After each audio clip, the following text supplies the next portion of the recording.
दिहल कामर से कामर लड़ाई लिहल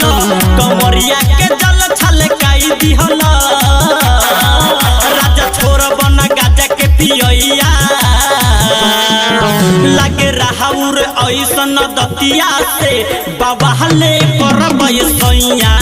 जाके भोले बाबा पे कैसे चढ़ही बेल पतैया ले करब सैया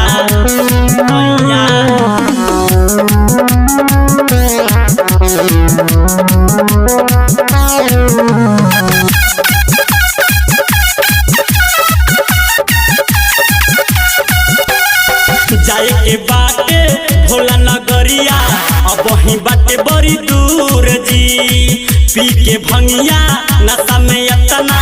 काहे भइल बनी चूर जी मान जाने राजा जाए के बाटे भोला दुआरिया अब वही बाटे बड़ी दूर जी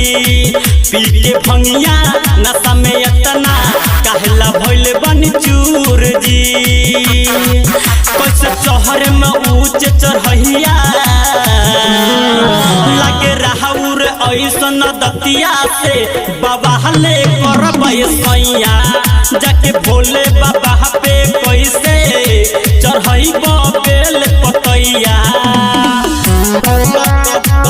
ले करब सैया